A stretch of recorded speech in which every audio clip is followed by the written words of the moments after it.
Hello, everybody. Welcome back to Wizard Week. Today we are talking about Harry Potter and the Deathly Hallows Parts 1 and 2. I'm doing both in one video today, partly because I just didn't have very many notes on Part 1, partly because sometimes I do Parts 1 and 2 together. I did that with The Matrix.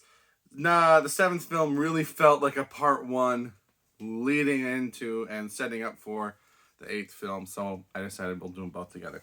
So before I get into my notes, I just want to talk about my general vibe towards 7 and 8. 7 very, very much felt like a setup. It felt like it ended right in the middle. Similar to what people have said about some of the Hobbit movies. It's like, it's building up and building up and building up and building up, and then it's over. So, like, I was not particularly happy when 7 ended. And I'm like, that was it? Like, I know you're building up to Part 8, but give me something. But really, I think one of my bigger takeaways from 7 this time watching, as opposed to the first time I watched it, which the first time I watched it, it had been years since I watched the other ones. And so you've got, the Horcruxes affecting them all, and they're being nasty to each other. I mean, without context, it's just like, okay, the Horcrux is affecting them or whatever, but like, just come on, this is dumb, this is annoying, whatever. I really think that watching them all within a few days, like I have been, when you see them grow as characters and you see them get closer and you see the bond that they have, their behavior in 7, it hits you differently, and that's probably what they were going for. So I was glad that I got to appreciate that the way I think it's meant to be appreciated, by watching them all, not necessarily one after the other, but in close enough context so that you still have all of that. Let's see what I wrote down for Part 7. So we get this idea that Voldemort can't kill Harry with Voldemort's wand because they're brothers, right? The wands are brothers. So he's after a new wand or whatever. And I'm just like, can't you just kill him without a wand? Can't you just get a knife or a sword or, I don't know, a gun? Like, why does he have to be killed with magic? Is that something that's in the book? Because, again, one line of dialogue can clear that up. But he's just like, my wand can't kill him. I need another wand.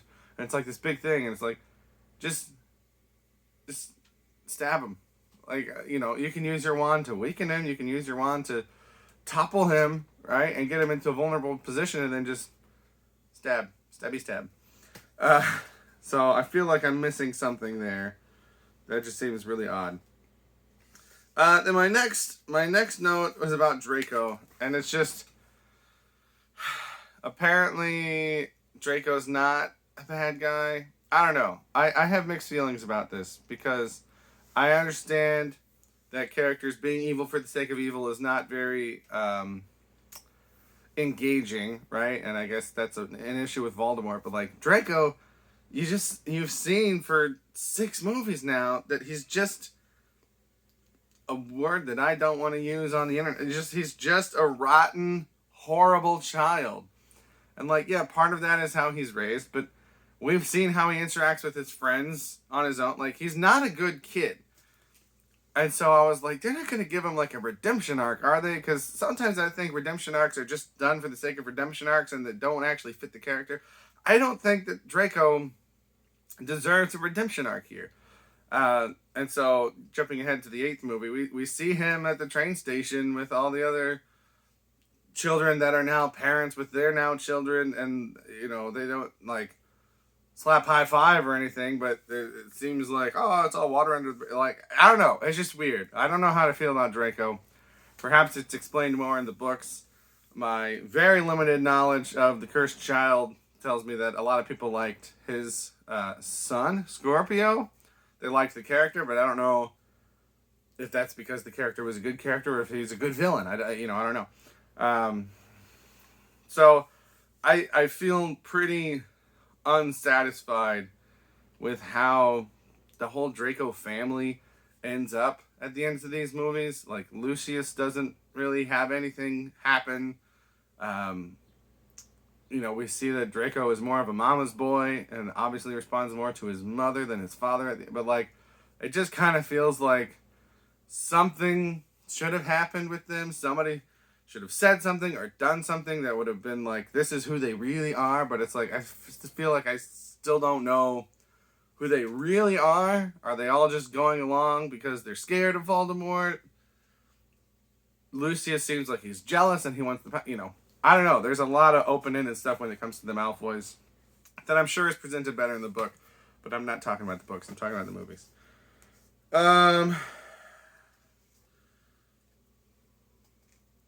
Watching part 7, it kind of felt like there was a lot going on, but it also kind of felt like not that much was going on. And I realized that's contradictory. But, like, you've got the Horcruxes and all of that stuff, which the characters are constantly talking about. But then you've got the Deathly Hallows and all that stuff, which is the name of the movie. And there's this very long animated sequence about the story of it. And so, like, the plot seems like it cares more about the Deathly Hallows, but the characters say that they care more about the Horcruxes. And neither one of those really seems like it's getting the focus that it deserves. So for me, watching it, I, like, didn't know where to put my focus. And then I started getting distracted because I start hearing names of characters that I know are involved in the Fantastic Beasts franchise. And I haven't seen those movies, but I'm plugged into the movie world. So when names like Grindelwald and Nagini are popping up in the 7th movie, I'm like, do I need to pay extra attention here? Do I need to, know what's going on? And I got to the end of the 7th movie and I'm like, I feel like I don't know anything about Grindelwald or Nagini, really. Like, am I supposed to know stuff? Or am I supposed to, not? And then those are just things that I learned in the prequels. So that's not the movie's fault. But that was, I think, a byproduct of the movie not having one clear focus and splitting it between the Horcruxes and the Deathly Hallows.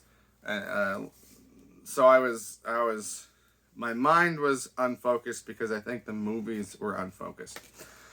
So now I'm going to move on to part 8. And part 8, I mean, I would say 7, for me personally, is probably the weakest of the 8. But the 8th one, man, that steps up the intensity. And I feel like 7 and maybe 6, it's hard for me to differentiate. I've watched so many so soon. But I feel like in 6 and 7, we kind of, after we've expanded the world, we kind of refocus on the core group around Harry. And then 8, I feel like we kind of open back up again. And I could be absolutely wrong, but I feel like characters like Luna and Neville and Jenny and Professor McGonagall, I feel like they had kind of been ignored for a lot of, at least part 7, and then they come back into focus in part 8. So it's 7 was a lot of Harry, Ron, and Hermione on their own, on the run. And I don't think that's how those characters work best. I think they work best interacting with their world. So I was glad to see them back in the world. And man, I gotta tell you, McGonagall, I talked about, my experience of having teachers and knowing teachers like Trelawney. And I talked about knowing people like Umbridge. But McGonagall, man, she's one of those teachers that, I'm sure we've all had. I've had them, I've known them, I've worked with them, where in the moment you might not realize how much they're impacting you, right? And you might think at first, they're mean, they're not very nice, right? And because they're not nice, they're strict, right? And so early on you're like, gosh, she's not a very nice teacher. But like over time, they do these things for you and you realize that they do care about you, but that doesn't mean that they're just gonna let you get away with everything all the time and let you do whatever you want. And I think it was because, I don't know if she might have been in, I feel like she wasn't in 7 at all. That, like I said, that could absolutely be wrong. I feel like Nothing Hogwarts was in 7. But certainly she had less of a presence in 7 than the previous films. So I feel like going away from her and then coming back, and that scene where she, Harry comes back to Hogwarts and she's basically like, what do you need? I got you. You do what you got to do. I'll take care of the rest. Like that brought tears to my eyes. Like this whole franchise, I've just been sitting chilling. Yeah, this is cool. But she just reminded me of so many people like that I've known in real life who, sometimes you don't realize until after it's, too late, after the fact, that they've been such a big part of your life. And, I've been a teacher for 9 years and I'm resigning at the end of this year. And so, sometimes I wonder if I have the kind of impacts that I hope to have on my students, and all of that life experience and job experience and everything just came crashing in that one scene, and it hit me hard. So I'm glad that she got a very nice moment, a couple very nice moments in this film. But let's get to my notes rather than my crying. Okay, so Harry's mirror I was confused about. They pretty much explained most of that. That's fine. I was looking up a couple different things between movies because I was confused. And I saw that when Sirius Black died, the location they were in had this archway with a woobly goobly stuff in the middle that apparently was called the Veil. Was that for anything? Excuse me.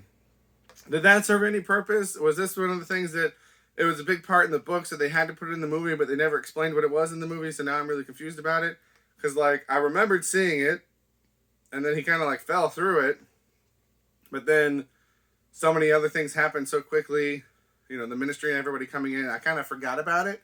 And I was thinking back later, and I'm like, who died in that movie? Oh, right, it was Sirius. What was going on? What was that thing? And I have no idea what that thing was. So add that to my ever-growing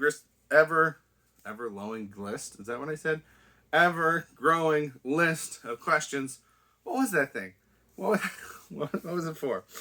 And then my next note was just the Order of the Phoenix. I feel like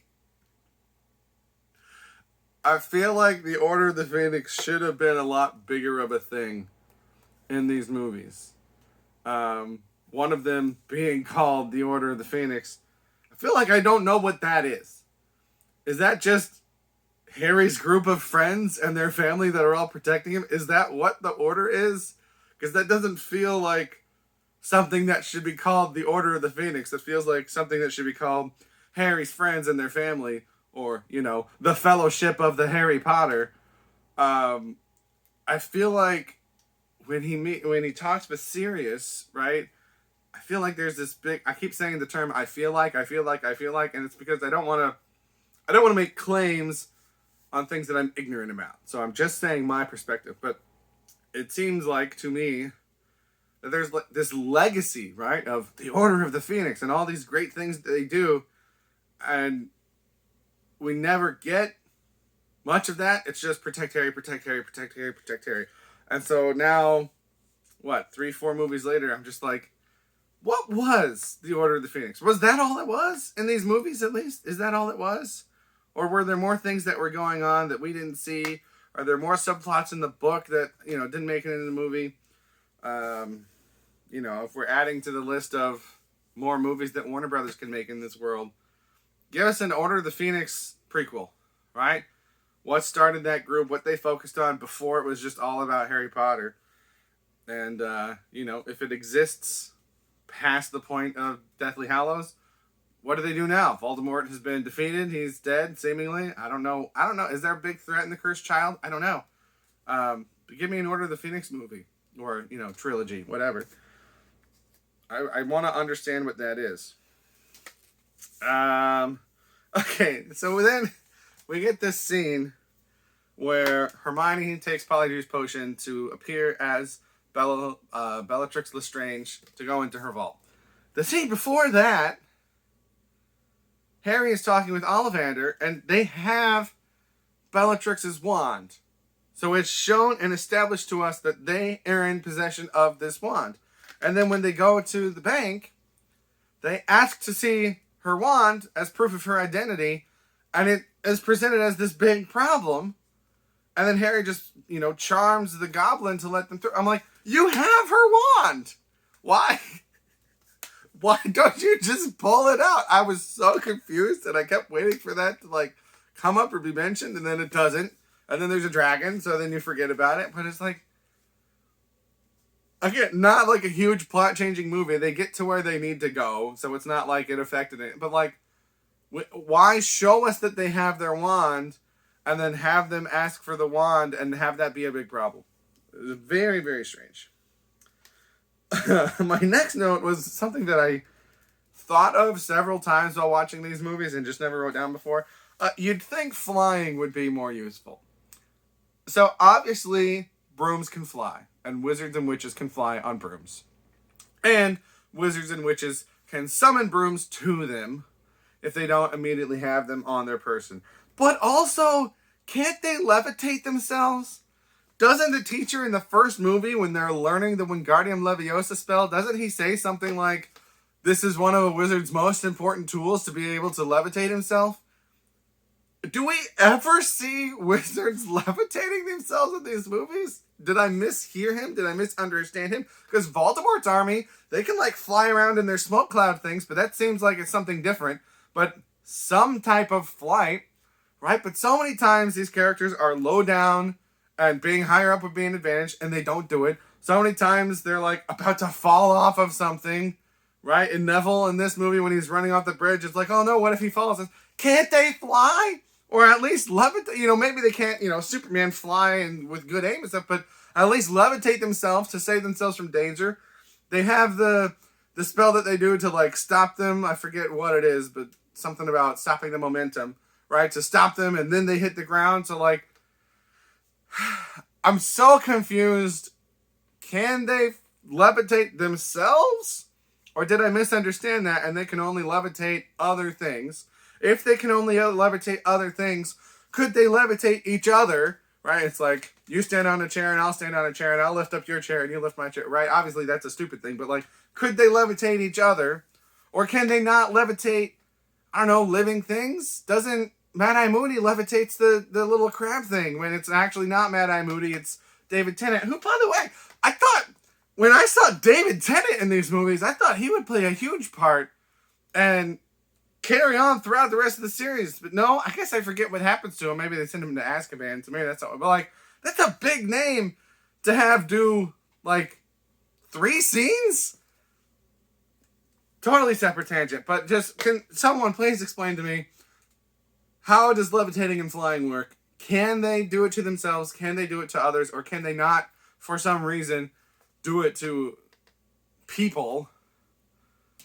But then in Voldemort's little meeting, there's that girl that's floating above the table. I feel like this is another one of those magic things where you introduce it because it's cool, but then you forget about it, and so many different places it would be useful, and nobody uses it.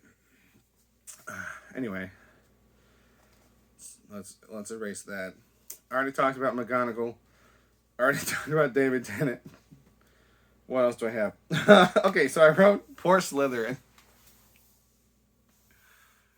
Again, as somebody who's not a Potterhead, but that's been in that, been surrounded by people that are, there's this constant push and pull of, Slytherin's the evil house. The people that are in Slytherins are easy. And it's no, there are good wizards in Slytherin too, right? And it's not a bad thing to be a Slytherin.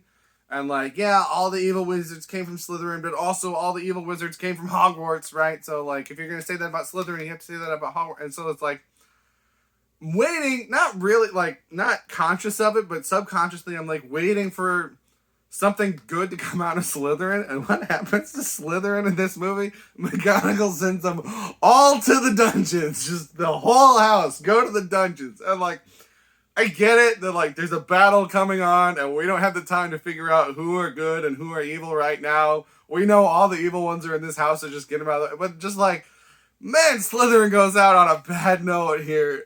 Oh, that made me laugh so much. Just to the dungeons. And then my last note is Asp. Albus Severus Potter. His initials are the name of his snake. Like, I find that so interesting. And it's one of those things where maybe she had it planned all along when she was writing these, but it seems like just a really nice coincidence that Harry Potter, who can talk to snakes, his son's initials are a type of snake. And then I wrote Brian, because Brian is my favorite of Dumbledore's many names. And I'm just like, why name your kid Albus?